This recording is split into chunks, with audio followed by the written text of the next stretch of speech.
नमस्कार, city channel में आपका स्वागत है। सिटी रिपोर्ट के आज के इस अंक के साथ मैं हूं सरिता रावत।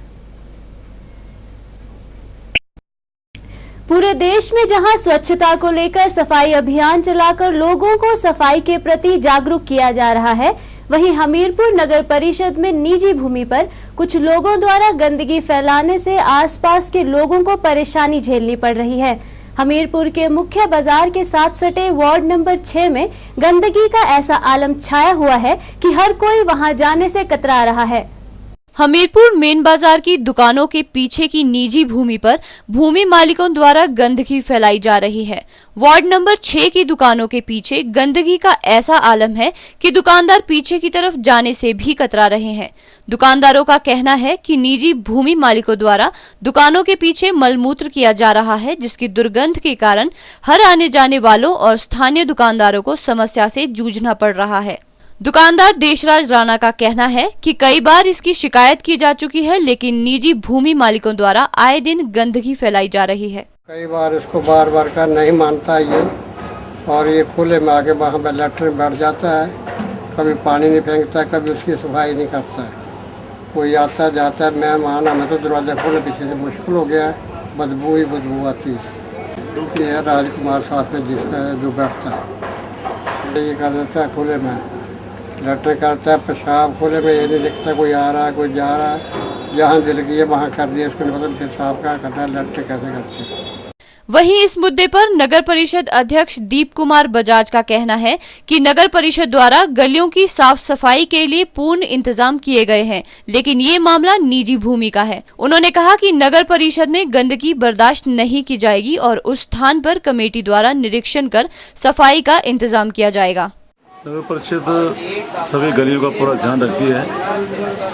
11 वार्डों में जितनी भी गलियां हैं या जो भी खाली स्थान है या दूसरे भी स्थान है, इनका पूरा साफ सफाई का पूरा ध्यान रहता है।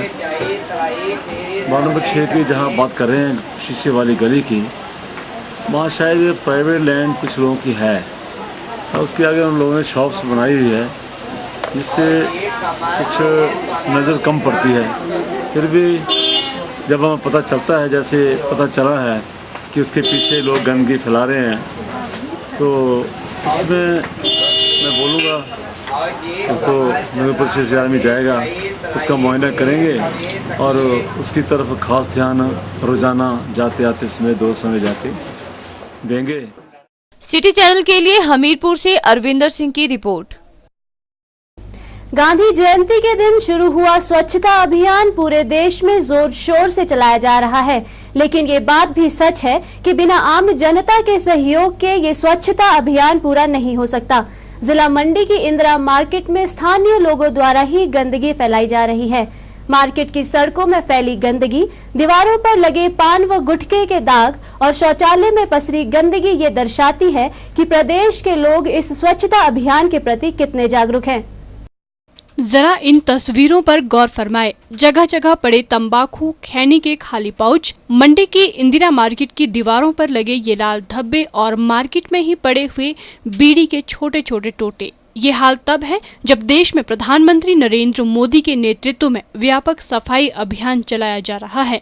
अब सरकार चाहे कितने भी सफाई कर्मचारी लगा दे, चाहे कितने ही आला अधिकारी, विधायक, मंत्री और खुद प्रधानमंत्री सड़कों पर झाड़ू लगाते नजर आए, पर देश की सच्चाई यही है कि जब तक आम नागरिक नहीं सुधरेगा तब तक सफाई कहां से आएगी। जरा इंदिरा मार्केट की दीवारों पर नजर दौड़ा लें। किसी जमाने में इन दीवारों पर नगर परिषद ने सफेद रंग करवाया होगा, लेकिन गुटखा और पान खाने वाले लोगों को शायद सफेद रंग पसंद नहीं आया और मुंह से पान और गुटखे की पिचकारी मारकर इन दीवारों को लाल करने के अभियान में पूरी लगन से जुटे हुए हैं। गंदी बात होती है, इसलिए डस्टबिन में रखा करो। इसलिए हमने अपने देश को अच्छा साफ करना होता है और गंदी बात होती है। Thank you. और अपने और दोस्तों को क्या सुझाव देना चाहते? मैं बोलूँगा अपने दोस्तों को कि देश में कूड़ा नहीं फैलाना और डस्टबिन में ही फेंकना, जो जेब में डाल के घर जाके डस्टबिन में फेंक देना। ऐसे ही साफ कर देना अपने देश को। साफ रखनी चाहिए। हमारे दूसरों जो गंद फेंकते हैं हम उनको मुझे यहाँ कूड़ेदान में गंद फेंको। सफाई का महत्व छोटे छोटे बच्चों से लेकर देश के प्रधानमंत्री भी जानते हैं, लेकिन कुछ लोगों को इससे कोई वास्ता नहीं और ये लोग देश को गंदा करने में लगे हुए हैं। यही हाल इंदिरा मार्केट में बने शौचालय का भी है। यहाँ कैमरे के सामने एक शख्स बीड़ी के कश लगाते नजर आए और बीड़ी का टोटा शौचालय में ही फेंककर चलते बने। सभी लोगों से अपील है कि सिर्फ सरकार या प्रशासन मिलकर कुछ नहीं कर सकता, इसलिए खुद को और औरों को भी देश को गंदा करने से रोके। सिटी चैनल के लिए मंडी से कंवलजीत सिंह की रिपोर्ट। छठी एशियन कबड्डी खेल प्रतियोगिता में भारतीय महिला खिलाड़ियों ने स्वर्ण पदक जीतकर देश और प्रदेश का नाम रोशन किया है। जीत हासिल कर जब भारतीय टीम की खिलाड़ी पूजा ठाकुर हिमाचल प्रदेश में अपने गृह जिला बिलासपुर पहुंची तो स्थानीय प्रशासन की तरफ से उनकी हौसला अफजाई करने के लिए कोई भी आला अधिकारी मौके पर नहीं पहुंचा। छठी एशियन कबड्डी खेल प्रतियोगिता में भारत की टीम ने ईरान की टीम को हराकर फतेह हासिल की है। भारतीय महिला खिलाड़ियों ने गोल्ड मेडल जीतकर देश और प्रदेश का नाम रोशन किया है। जीत हासिल करने के बाद अपने अपने प्रदेश पहुंची खिलाड़ियों का भव्य स्वागत किया गया। वहीं भारतीय टीम की खिलाड़ी पूजा ठाकुर भी हिमाचल प्रदेश के अपने गृह जिला बिलासपुर पहुंची। पूजा ठाकुर के प्रदेश आगमन पर परिजनों और कबड्डी खिलाड़ियों द्वारा उनका जोरदार स्वागत किया गया। जहां एक और हिमाचल प्रदेश के मुख्यमंत्री वीरभद्र सिंह ने स्वर्ण पदक जीतने वाली महिला खिलाड़ी को 20 लाख रुपए की राशि देने की घोषणा की थी। तो वहीं दूसरी ओर बात की जाए स्थानीय प्रशासन की, तो स्थानीय प्रशासन की तरफ से हौसला अफजाई करने के लिए कोई भी आला अधिकारी मौके पर नहीं पहुंचा, जिसकी मायूसी पूजा ठाकुर ने जाहिर की है। वहीं स्वागत के बाद पूजा ठाकुर मां जालपा माता के मंदिर गई, जहां उन्होंने मां का आशीर्वाद लिया और हवन भी किया। करना चाहूँगी जिन्होंने एचपी की कबड्डी को इतना ज़्यादा प्रमोट किया और सभी का थैंक्स करना चाहूँगी, मेरे गाँव, मेरे पेरेंट्स, सभी का थैंक यू सो मच। यहाँ गांव में लड़कियों को गांव में रखते, घर में रखते कि नहीं बाहर नहीं जाना, स्पोर्ट्स नहीं करना, बल्कि ऐसा कुछ नहीं है। मैं भी एक छोटे से गांव से हूँ जो आज इतना सब कुछ मेरे पेरेंट्स सब आए हैं यहाँ पे। हाँ, मैं भी एक गांव से निकली हूँ, तो मैं चाहती हूँ कि हाँ सारे गाँव की लड़की मतलब गाँव के पेरेंट्स अपनी लड़कियों को मोटिवेट करें। मेरी सफलता के पीछे मेरे पेरेंट्स का सबसे ज़्यादा सपोर्ट है, मेरी बैकबोन है, मतलब बोल सकते हैं कि हाँ मेरी बैकबोन है कि हाँ आज मैंने ये चीज़ अचीव करी है तो अपनी फैमिली की वजह से, अदरवाइज मैं शायद ये चीज़ अचीव नहीं कर पाती।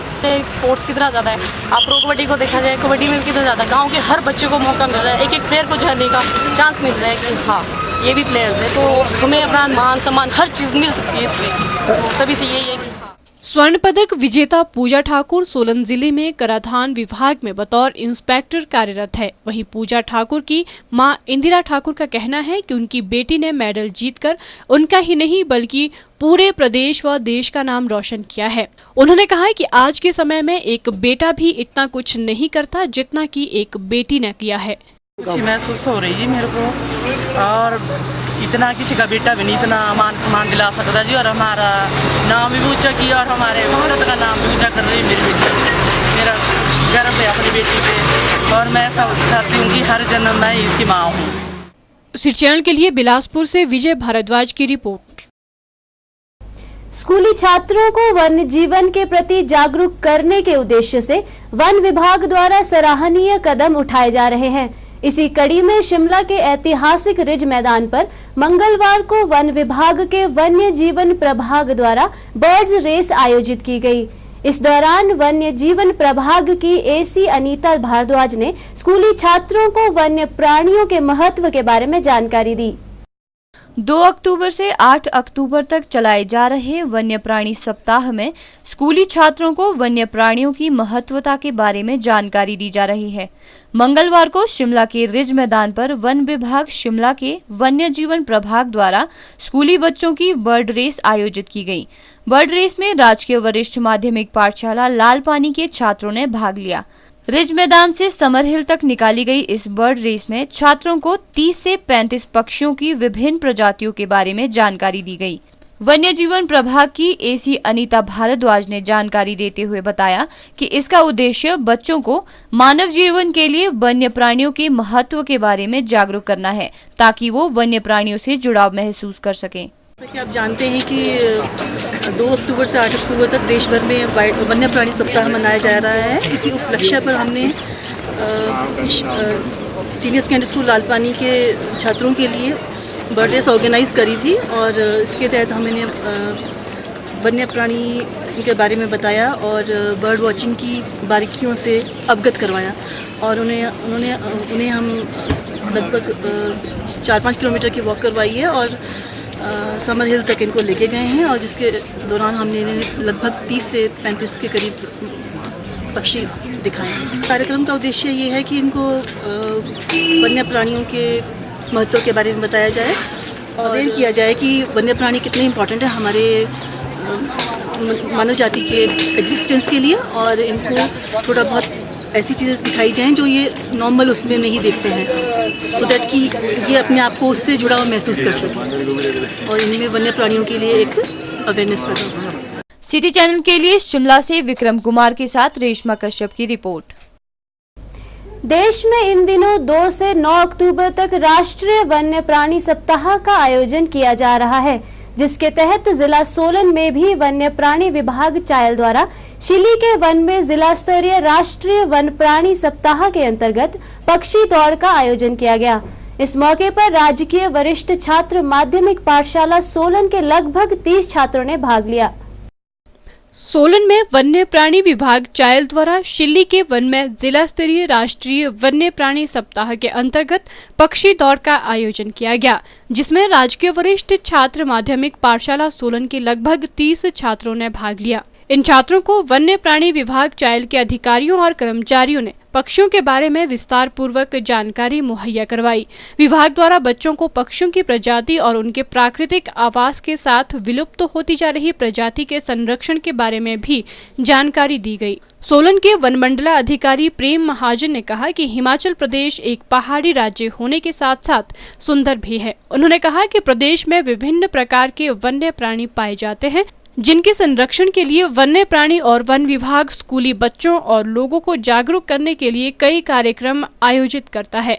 महाजन ने कहा कि वन्य प्राणियों के संरक्षण व विलुप्त होती जा रही प्रजातियों को बचाने के लिए अथक प्रयास की आवश्यकता है। हिमाचल प्रदेश एक बड़ा सुंदर प्रदेश है। इसमें तरह तरह के जो प्रजातियां पाई जाती हैं, पौधों की प्रजातियां पाई जाती हैं और वन्य पक्षियों की प्रजातियां पाई जाती हैं। तो वन्य प्राणी सप्ताह जो है वो 2 अक्टूबर से लेकर 9 अक्टूबर तक एक सप्ताह के लिए बापू जी की पुण्यतिथि के साथ ये मनाया जाता है। इसमें हम विभिन्न स्टेट प्रदेश लेवल पे अलग अलग स्कूलों को जो है अडॉप्ट करते हैं। स्कूलों के माध्यम से जो है हम वन्य प्राणी संरक्षण का मैसेज भेजने की कोशिश करते हैं ताकि जो हमारे पक्षी हैं इनका संरक्षण हो सके। पुराने समय में लोग जो हैं इन पक्षियों को अपने मौज मस्ती के लिए यूज़ करते थे, पर आज एक संदेश देने की ज़रूरत है, आज जागरूकता भेजने की ज़रूरत है कि पक्षियों को मौज मस्ती के तौर पे यूज़ ना करें बल्कि इसको संरक्षित करें। ये हमारे एक जंगलों का श्रृंगार है। सुबह सुबह आप सैर करने निकलें तो जंगलों में जब पक्षी दिखते हैं, रंग बिरंगे चहचहाट दिखती है तो बहुत सुंदर एक मन लुभाता है, एक अच्छा सा महसूस होता है। पिछले कल एक हैबिटेट डे मनाया गया जिसके तहत एक वन विभाग ने मैसेज देने की कोशिश की कि हर घर में अपने आंगन में चाहे पिछवाड़े में एक पानी का बर्तन भर के रखें और कुछ एक दाने जो हैं डाल के रखें ताकि जो तरह तरह के पंछी हैं जिनको गर्मियों में पानी की एक कमी महसूस होती है वो पानी जो है उपलब्धता हो जाए। और विद्यार्थी अभय और सुरेंद्र ने कहा कि उन्हें वन्य विभाग के अधिकारियों द्वारा पक्षियों से संबंधित कई महत्वपूर्ण ज्ञानवर्धक जानकारी दी गई। वर्तमान समय में कई ऐसी पक्षियों की प्रजातियां हैं जो विलुप्त होने की कगार पर है, इसलिए हमें उन्हें बचाने के लिए आगे आना चाहिए ताकि हम पर्यावरण को सही रखने में अपनी सहभागिता सुनिश्चित कर सके।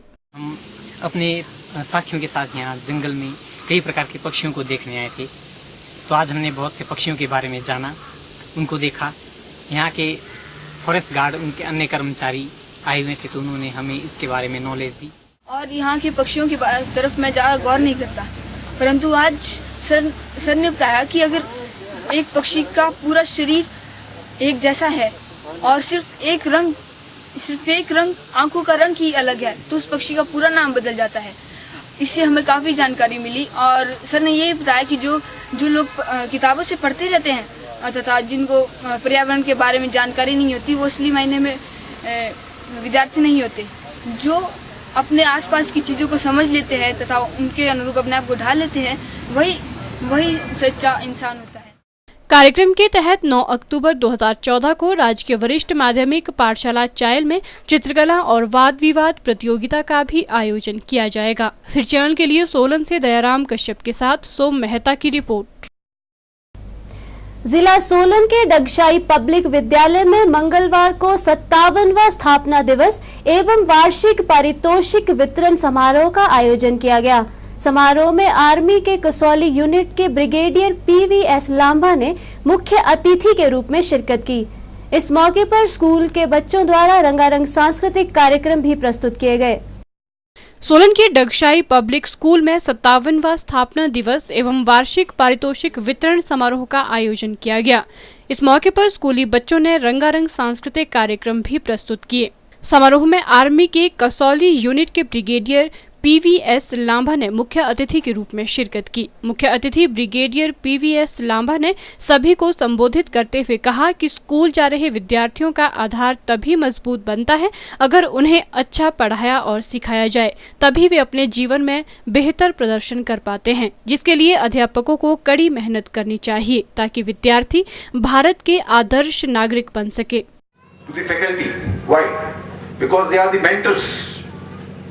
The young tots here are being taught, brought up. The foundation of every child is in a good school. If they are taught well, they are brought up well, they will do well. So the faculty here should be sensitive to that. Make them good citizens of India. That's where the future lies. The core qualities need to be imbibed by all the students here. And what are these? Respect to all, honesty, integrity, a sense of responsibility towards themselves, towards their parents, towards their elders, and above all to the nation. School के प्रधानाचार्य BK Ahuja ने मुख्य अतिथि व अन्य अतिथि गणों का स्वागत किया और विद्यालय की वार्षिक रिपोर्ट पढ़ी और स्कूल में चल रही विभिन्न गतिविधियों से अवगत करवाया। 2 of our students participated for quiz competition held at Govind International School, Barnala.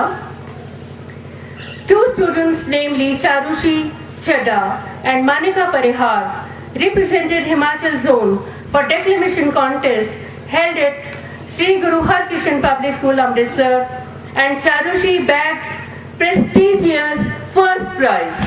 In fact, I call upon all parents present here to encourage their wards to participate more and more in various activities, because sometimes they need your push and pressure to perform that can change the course of their lives. मुख्य अतिथि ने शिक्षा और अन्य गतिविधियों में अव्वल रहे छात्र छात्राओं को पुरस्कार देकर सम्मानित भी किया। सिटी चैनल के लिए सोलन से दयाराम कश्यप के साथ सोम मेहता की रिपोर्ट। सोलन में उपायुक्त मदन चौहान ने ओम प्रकाश चंद शर्मा की पहाड़ी गीतों की CD मेरी ख्वाहिश का विमोचन किया। ओम प्रकाश शर्मा माता हटेश्वरी मंदिर के पुजारी हैं। इस CD का संगीत सुरेंद्र नेगी द्वारा तैयार किया गया है और ओम प्रकाश शर्मा के साथ साथ पंकज मतैक ने भी स्वर दिया है। सोलन में उपायुक्त मदन चौहान ने ओम प्रकाश चंद शर्मा की पहाड़ी गीतों की CD मेरी ख्वाहिश का विमोचन किया। इस अवसर पर उपायुक्त मदन चौहान ने ओम प्रकाश शर्मा के प्रयासों की सराहना करते हुए कहा कि इस CD के माध्यम से पहाड़ी विशेषकर महासू क्षेत्र की समृद्ध लोक संस्कृति एवं संगीत के संरक्षण में सहायता मिलेगी। उन्होंने कहा कि गायक ने अपने गीतों के माध्यम से प्रदेश की संस्कृति को वास्तविक रूप में जीवंत करने का सफल प्रयास किया है। उन्होंने इस अवसर पर प्रदेश के गायकों से आग्रह किया कि वे अपने गीतों के माध्यम से हिमाचल के विशिष्ट लोक संगीत को जन जन तक पहुंचाए। मेरी ख्वाहिश जो कि श्री ओम प्रकाश जी शर्मा ने गाई है, मैं आप सभी दर्शकों को ये भी बताना चाहता हूं कि शर्मा जी माता हटेश्वरी के गुरु भी हैं, जो कि हमारी अपर एरिया की खास करके ज़िला शिमला की बहुत मशहूर देवी हैं और बहुत लोगों की इनमें आस्था है और पंडित जी उनसे जुड़े हुए हैं। साथ ही बचपन से, जैसे उन्होंने स्वयं भी बताया कि ये गाने गाने का इनका शौक़ रहा है। तो ये जो CD आज यहाँ पे जारी की हुई है, इसमें इन्होंने माता की भेंट के अलावा भी ट्रेडिशनल पहाड़ी सॉन्ग्स गाए हैं। और जैसे इन्होंने कहा कि मैं भी सभी दर्शकों से, सभी आजकल जितने भी सिंगर्स हैं और हम यहाँ पे ज़िला प्रशासन भी जो है बहुत सारे लोकल सिंगर्स को बुलाते रहते हैं। तो मैं गुजारिश करना चाहता हूं कि अपने जो सॉन्ग्स हैं हमारे ओल्ड ट्रेडिशंस को हमें इसमें नेसेसरीली मेंटेन करना चाहिए। ये चटक भटक धड़क उसमें ना मिक्स करें, लेकिन ओरिजिनलिटी ताकि जो है ये लंबे समय तक चलती रहे। गायक ओम प्रकाश शर्मा ने सीडी के विमोचन के लिए उपायुक्त का आभार व्यक्त करते हुए कहा कि सीडी में माता की भेंटों के साथ साथ अन्य पहाड़ी गीतों का समावेश किया गया है। मैं बचपन से मुझे एक शौक था गानों का, तो मैं बचपन से गाता, मैं रेडियो पे भी गाया, समर फेस्टिवल में दिया, हर जगह मैंने कुछ कैसेटें भी निकाली है और ये भी निकाली है आज, जो कि मेरी ख्वाहिश, तो मैं आगे भी गाना चाहता हूँ। तो माता की भेंट है जी, एक नाटी अपनी परंपरा गीत है जी, इसमें सारे गाए मेन माता की भेंट है। मेरी एक ही थोड़ी सी आवाज़ है सब कलाकारों की कि जो हमारी पुरानी प्रथा है या पुराने गीत है, पुराने हमारा जो कल्चर है उसको कायम रखे। जो भी आजकल के कलाकार हैं मैं उनसे प्रार्थना करता हूँ कि भाई जो हमारा अभी तक का जो पुराना कला है, जो हमारी संगीत है, गीत है, पहाड़ी है, जैसे उनको कायम रखे। सिटी चैनल के लिए सोलन से दयाराम कश्यप के साथ सोम मेहता की रिपोर्ट। करवा चौथ के त्योहार को लेकर महिलाओं में खासा उत्साह होता है और महिलाएं व्रत रखकर अपने सुहाग की खुशहाली व लंबी आयु की कामना करती हैं। करवा चौथ के उपलक्ष्य पर भाजपा महिला मोर्चा द्वारा शिमला के पंचायत भवन में एक कार्यक्रम का आयोजन किया गया, जहां महिलाओं ने एक दूसरे को करवा चौथ की शुभकामनाएं दी। करवा चौथ पर महिलाएं व्रत रखकर अपनी सुहाग की सुख समृद्धि व लंबी उम्र की कामना करती है और 16 श्रृंगार कर चांद का दीदार कर व्रत पूजन करती है। करवा चौथ को लेकर महिलाओं में खासा उत्साह रहता है। व्रत के कई दिन पहले ही महिलाएं खरीदारी आरंभ करती है और कई कार्यक्रम भी आयोजित किए जाते हैं। करवा चौथ के उपलक्ष्य पर भाजपा महिला मोर्चा शिमला द्वारा शिमला के पंचायत भवन में एक कार्यक्रम का आयोजन किया गया, जिसमें मोर्चे की महिलाओं ने बढ़ चढ़कर भाग लिया। इस मौके पर महिलाओं के लिए मेहंदी, डांस व तंबोला जैसी विभिन्न प्रतियोगिताएं भी आयोजित की गई। महिलाओं ने एक दूसरे को सुहागी बांटी और करवा चौथ की बधाई दी।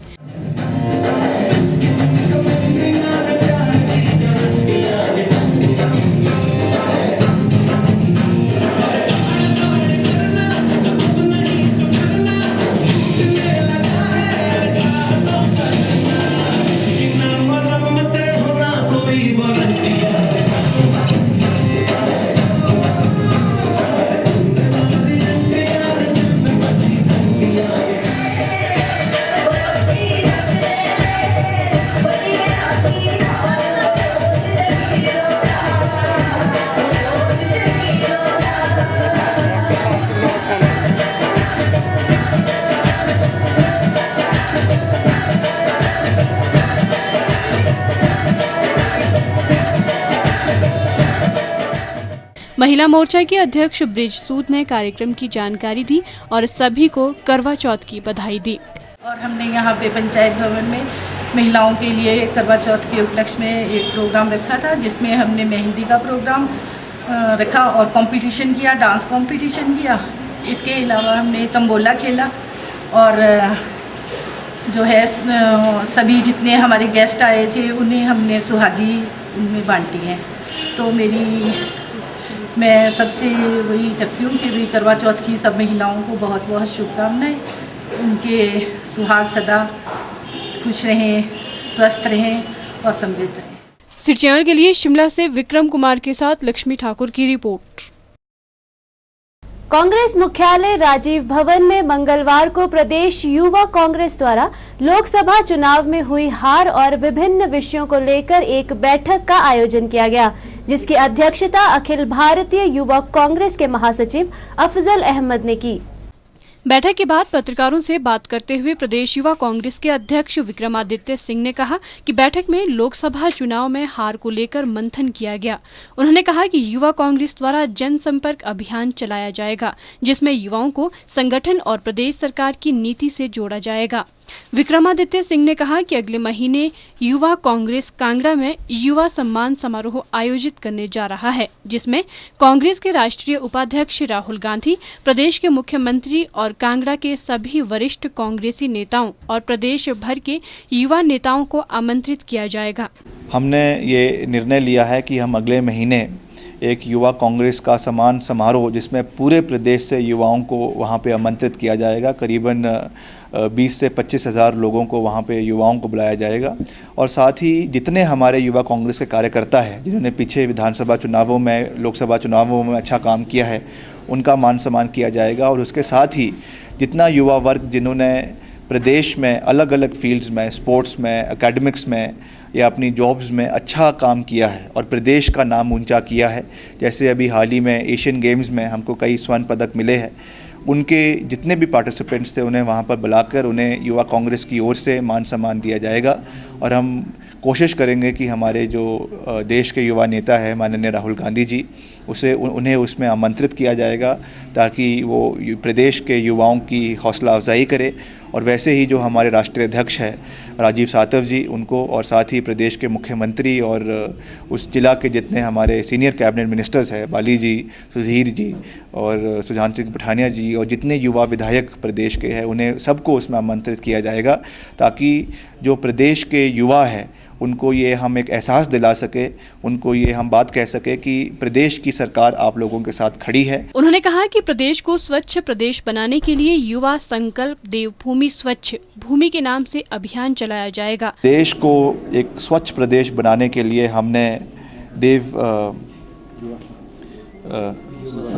युवा संकल्प देवभूमि स्वच्छ भूमि के नाम से एक अभियान चलाने का निर्णय लिया है, जिसमें हम प्रदेश स्तर से लेकर पार्लियामेंट और असेंबली स्तर तक जो हमारे पदाधिकारी और कार्यकर्ता है वो हर महीने के एतवार को एक स्वच्छ अभियान पूरे अपने असेंबली हलके में और अपने पंचायतों में, अपने गांव में चलाएंगे ताकि हिमाचल प्रदेश जो एक देवभूमि के नाम से जिसे जाना जाता है और पर्यटक दृष्टिकोण से प्रदेश को एक स्वच्छ प्रदेश बनाने के लिए सिर्फ और सिर्फ प्रदेश सरकार का या केंद्र सरकार का नहीं, ये प्रदेश के हर एक नागरिक का ये दायित्व बनता है कि वो आगे बढ़कर अपने प्रदेश को अच्छा, अपने पंचायत को अच्छा जगह बना सके। तो उसमें एक योगदान हम यूथ कांग्रेस की ओर से देना चाहते हैं। विक्रमादित्य सिंह ने कहा कि प्रदेश के बेरोजगारों के लिए रोजगार शिविर लगाकर प्रदेश के युवाओं को संगठन के साथ जोड़ने का भी प्रयास किया जाएगा। हम अलग अलग क्विज कॉम्पिटिशन्स करवा के, अलग अलग हम रोज़गार शिविर लगा के प्रदेश के युवाओं को अलग अलग एक्टिविटीज़ के माध्यम से हम संगठन से जोड़ना चाहते हैं। मकसद इसका यही है कि हम चाहते हैं कि युवा कांग्रेस जो है हर युवा है, चाहे रोज़गार है, चाहे पढ़ा लिखा है, चाहे अभी जो स्कूल्स में हैं, कॉलेजेस में हैं, उनके साथ एक सीधा संपर्क युवा कांग्रेस का बन सके। हम उनके साथ अच्छा तालमेल बनाएं, उनकी समस्याओं को समझें, बेरोज़गारी की समस्या को समझें और उस समस्या को हम प्रदेश सरकार के समक्ष रखें। और प्रदेश के मुख्यमंत्री महोदय और सारे जितने हमारे कैबिनेट मिनिस्टर्स हैं, उनके माध्यम से हम ज़्यादा से ज़्यादा युवाओं की समस्याओं को सॉल्व कर सके, यही हमारा मुख्य लक्ष्य और उद्देश्य है। सिटी चैनल के लिए शिमला से विक्रम कुमार के साथ अनीश चौहान की रिपोर्ट। हिमाचल प्रदेश अराजपत्रित कर्मचारी महासंघ का प्रतिनिधिमंडल मंगलवार को प्रदेशाध्यक्ष एसएस जोगटा की अध्यक्षता में प्रदेश सरकार से मिला और उन्होंने मुख्य सचिव व सचिव कर्मियों को 96 सूत्रीय मांग पत्र सौंपा।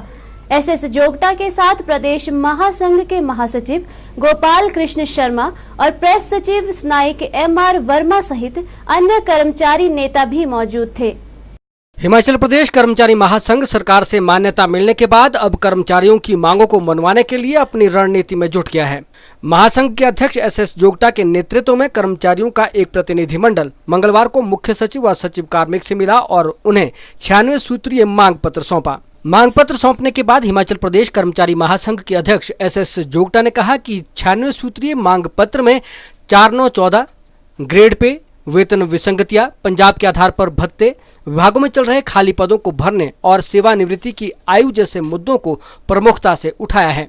मुख्य सचिव महोदय को और प्रधान सचिव कार्मिक को अपना 96 सूत्रीय मांग पत्र सौंपा है। तो उसमें महत्वपूर्ण मांगे जो हैं 4914 उसको की बहाली और ग्रेड पे की बहाली और 60 साल को रिटायरमेंट जो एज है हमारी 60 साल करने की जो 59 की है वित्त विभाग ने माननीय मुख्यमंत्री को गुमराह करके उसको स्ट्रीमलाइन करना और 58 की तरह ही 60 साल करने का जो हमने बीड़ा उठाया है। और उसके अलावा विभिन्न विभागों में जो एनोमलीज हैं, पे एनोमली है या किसी और तरह की एनोमली है, जिस तरह DPC रुकी हुई है या सीनियर आदमी जो है जूनियर आदमी जो है सीनियर से ज़्यादा तनख्वाह ले रहा है, वो सारी तमाम बातें हमने उसमें रखी हैं। और एक महत्वपूर्ण मांग हमने ये रखी है कि सुंदरनगर के अंदर जो 5 लोग शहीद हुए थे 1978 और 80 के दशक में, वहाँ पर एक उसको शहीदी स्मारक बनवाया जाए। और उसके साथ ही हमने एक डिमांड और जोड़ी है जो कि प्रदेश के तमाम गरीब लोगों के और पेशेंट्स खासकर मरीज लोगों के हित में है कि नेशनल हाईवे पे जो है ट्रॉमा सेंटर्स बनवाए जाए। और क्योंकि ये सरकार का या पब्लिक का काम भी, क्योंकि हम इस प्रदेश के नागरिक भी हैं, तो उसके अलावा जैसे DPCs टाइम से नहीं हो रही है और जितने भी RNP रूल्स बदलने हैं विभागों में, वहाँ की जो एसोसिएशन है, जो मान्यता प्राप्त एसोसिएशन है, उनकी सलाह से जो वहाँ का जो विभागाध्यक्ष है उनकी सलाह से वो काम करें। और दूसरे जितने प्रदेश के विभिन्न विभागों में 40,000 के लगभग पद खाली हैं, 40 और 45,000 के बीच में, उनको तुरंत भरा जाए। सिटी चैनल के लिए शिमला से विक्रम कुमार के साथ राकेश शर्मा की रिपोर्ट।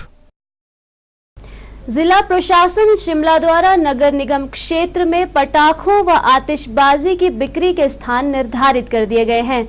इस संदर्भ में मंगलवार को जिला उपायुक्त दिनेश मल्होत्रा ने आदेश जारी करते हुए बताया कि ice skating ring Shimla, Baluganj Gopal Mandir के सामने का मैदान, छोटा शिमला में संजौली छोटा शिमला सड़क पर लोक निर्माण विभाग का पार्किंग स्थल, खलीनी बाईपास पर त्रिलोक चंद की दुकान के सामने, न्यू शिमला बस स्टैंड, सब्जी मंडी ढली व टूटू में पटाखे बेचने के लिए स्थान निर्धारित किए गए हैं। ये आदेश 7 अक्टूबर से 24 अक्टूबर की शाम तक लागू रहेंगे। परिवहन मंत्री GS बाली ने खाद्य आपूर्ति निगम और हिमाचल प्रदेश पथ परिवहन निगम के कर्मचारियों को दिवाली के उपलक्ष्य पर करोड़ों रुपए के लाभ देने की घोषणा की है और साथ ही आंदोलन का रास्ता अपना रहे HRTC के नेताओं पर नाराजगी भी जाहिर की। वहीं दूसरी ओर हिमाचल प्रदेश पथ परिवहन निगम के कर्मचारी यूनियन अपनी मांगों को लेकर आंदोलन का रास्ता अख्तियार करने की रणनीति बना रही है। GS बाली ने किसी भी तरह की यूनियन को मानने से ही इनकार कर दिया है। हिमाचल प्रदेश खाद्य एवं नागरिक आपूर्ति निगम लिमिटेड ने अपने कर्मचारियों को दिवाली का तोहफा दिया है। निगम ने अपने सभी वर्ग के कर्मचारियों को 5,700 रुपए दिवाली बोनस देने का फैसला लिया है। इसमें निगम के 800 कर्मचारी लाभान्वित होंगे। ये घोषणा खाद्य नागरिक आपूर्ति एवं उपभोक्ता मामले मंत्री GS बाली ने शिमला में एक पत्रकार वार्ता के दौरान की। उन्होंने कहा कि दिवाली इंसेंटिव सभी नियमित, कॉन्ट्रैक्ट, दैनिक भोगी और अन्य सभी कर्मचारियों को मिलेगा और सभी श्रेणी के कर्मचारियों को ये बराबर मात्रा में दिया जाएगा। उन्होंने कहा कि हिमाचल प्रदेश खाद्य नागरिक आपूर्ति निगम लिमिटेड के बोर्ड की 140वीं बैठक में कई महत्वपूर्ण फैसले लिए गए। कर्मचारियों को दिवाली इंसेंटिव देने के अलावा मुख्यमंत्री व प्रधानमंत्री राहत कोष में 1 करोड़ रुपए देने का फैसला लिया गया। साथ ही जम्मू कश्मीर बाढ़ पीड़ितों के लिए राहत के रूप में 180 सिलेंडर निगम की ओर से दिए जाएंगे। उन्होंने कहा कि निगम का शुद्ध लाभ बढ़कर 4 करोड़ रुपए तक पहुंच गया है। निगम का विक्रय 95 करोड़ रुपए बढ़ा है और पिछली करीब 250 करोड़ रुपए की देनदारियों को चुकता किया है। परिवहन निगम पर बोलते हुए उन्होंने कहा कि प्रदेश परिवहन निगम के कर्मचारियों को दिवाली पर 32 करोड़ रुपए के लाभ देने का फैसला लिया है। इसमें कर्मचारियों को 10% डीए की किस्त जारी करना और ओवरटाइम की बकाया राशि देना शामिल है। कर्मचारियों को दिवाली पर निगम की ओर से मिठाइयां भी दी जाएंगी। सिविल सप्लाई कॉर्पोरेशन की तरफ से हमने जो शुभ लाभ है वो 4 करोड़ रुपए से आसपास जो है वो हुआ है और उसमें हमने अपने टर्नओवर जो है वो 1216 करोड़ की है। 95 करोड़ का तकरीबन टर्नओवर बढ़ी है और इसमें हमने CSR में तकरीबन 1 करोड़ रुपया 2013-14 के फाइनेंशियल ईयर में प्राइम मिनिस्टर और CM रिलीफ फंड में दिया है और 180 सिलेंडर जो हैं जो प्रभावित हुए हमारे जम्मू कश्मीर के साथी उनको भेजे थे। और हमने जो हमारे 800 एम्प्लॉइज़ हैं उनको 5700 रुपया फिक्स, जो एम्प्लॉई जो हमारा सबसे छोटा एम्प्लॉई और सबसे बड़ा एम्प्लॉई है सबको हमने फिक्स 5700 रुपया जो है वो दिया है। और उसके साथ साथ HRTC में पेंशनर का काफ़ी लंबे समय से बात चल रही थी। आल्दो हमारी पोजीशन बड़ी टाइट है, उसके बावजूद हमने पेंशनर को तकरीबन जो पेंशनर अभी हैं उनको 9 करोड़ 82 लाख रुपए, नए पेंशनर को 2 करोड़ 35 लाख रुपए और DA में एरियर जो है वो 8 करोड़ रुपए एरियर का ये हमने दिया है। और साथ में जो सर्विंग एम्प्लॉई हैं उनको ओवर टाइम हमने 5-3 जो 5वें महीने से लेके 8वें महीने तक 13 का जो है वो 5.25 करोड़ रुपए और DA 10% 85 लाख रुपए और साथ में उसके तकरीबन ये 31.5 करोड़ रुपए की लायबिलिटी हैं जिनको हमने आज रिलीज़ किया पैसा। और इसके साथ साथ 6 करोड़ रुपए से थोड़ा ऊपर जो इस महीने का इनका पेंशन बनती है जो नवंबर में मिलनी थी उसको दिवाली से पहले देने के भी आदेश दिए। और उन्होंने निगम के कर्मचारी नेताओं को भी नेतागिरी छोड़कर अपना काम करने की चेतावनी दी। उन्होंने कहा कि जो भी कर्मचारी ड्यूटी टाइम में नेतागिरी करते पाया गया उसके खिलाफ अनुशासनात्मक कार्रवाई की जाएगी। उन्होंने कहा कि कर्मचारी नेतागिरी ड्यूटी टाइम समाप्त होने के बाद कर सकते हैं। बाली ने कहा कि इससे संबंधित आदेश निगम के प्रबंध निदेशक को दे दिए गए हैं। वो मैंने दिए हुए डिसिप्लिनरी एक्शन होगा। जो लोग काम नहीं करते हैं, जिनको जो सीट दी हुई है उसके ऊपर बैठें और अपने जो इसमें कंडक्टर है वो कंडक्टरी करें और जो ड्राइवर है वो ड्राइवरी करें, मैकेनिक है वो मैकेनिकी करे। और नेतागिरी जब उनका अपनी कोई उन्होंने मीटिंग करनी है वो करें, पर वो ड्यूटी टाइम के बाद करें। ड्यूटी के ऊपर किसी को इनडिसिप्लिन करके HRTC का नाम खराब नहीं करने दिया जाएगा। गौरतलब है कि परिवहन कर्मचारी आंदोलन के रास्ते पर है और 14 अक्टूबर को मुख्य कार्यालय के बाहर धरना प्रदर्शन कर हड़ताल की घोषणा करने की रणनीति बना रहा है। कौन सी ये कॉल से कुछ नहीं लेना देना इसका, जिसने जाना है वो हड़ताल पे जाए। मजदूर संघ को कौन पूछ रहा है? अगर मजदूर संघ कोई भी थ्रेटनिंग करेगा I will take disciplinary action. मजदूर संघ मैं नहीं जानता हूँ, मेरे पास कोई संघ नहीं है, मेरे पास एम्प्लॉई है डायरेक्ट। मैंने इनको पहले कहा हुआ है, सिर्फ एम्प्लॉई से बात करता हूँ जो डायरेक्ट एम्प्लॉई है। जो हर एम्प्लॉई जो है HRTC का वो मेरे लिए यूनियन है। मैं किसी यूनियन को कोई मानते मुनने वाला नहीं है। ये HRTC है, इनमें कोई यूनियन का काम नहीं है। अपना काम चलाएं, अपना नौकरी करें। और मुश्किल से HRTC को चलाने का प्रयास हो रहा है। कह रहा हूँ ना, डेमोक्रेसी के साथ जिम्मेवारी है। यूनियनबाजी की तनख्वाह लेते हैं, दे हैव टू वर्क। अपने बस के आगे खड़े होकर के ड्राइवर ड्यूटी से उतर करके नारे नहीं लगा सकता है। मैंने देखी है फोटो में, बस के आगे खड़े होकर के नारे लगा रहे हैं। उसका क्या मतलब? 8 आदमी क्या रैंसम पे ले जाएंगे HRTC को? They will not be allowed to do so. They will not be, मैं फिर रिपीट कर रहा हूँ, they will not be allowed to destroy HRTC। और HRTC को किसी को डिस्ट्रॉय करने का अधिकार नहीं है, ना ही दिया जाएगा। और अगर ये कोई नेता, मैं फिर कह रहा हूँ, ये जो मजदूर संघ की आपने बात की मुझे पता भी नहीं है, ना ही मेरे से आज तक मिले। उनका काम है पहले अपनी मैनेजमेंट से मिले, मैनेजमेंट से कोई बात नहीं बनती मेरे से मिले। 24 घंटे ट्रांसफर के लिए, बाकी कामों के लिए मेरे पास आते हैं, तो डिमांड के लिए भी आ सकते हैं। परिवहन मंत्री GS बाली ने खाद्य आपूर्ति निगम और परिवहन निगम के कर्मचारियों को दिवाली बोनस के तौर पर करोड़ों रुपए देने की घोषणा की है, लेकिन साथ ही उन्होंने परिवहन निगम के कर्मचारियों के आंदोलन को लेकर तल्ख तेवर भी अख्तियार किए। अब देखना यह है कि परिवहन निगम के कर्मचारियों और मंत्री में से कौन झुकता है। सिटी चैनल के लिए शिमला से विक्रम कुमार के साथ मैं राकेश शर्मा। सिटी रिपोर्ट के आज के इस अंक में बस इतना ही। प्रदेश भर की जानकारी के लिए देखते रहिए सिटी चैनल। नमस्कार।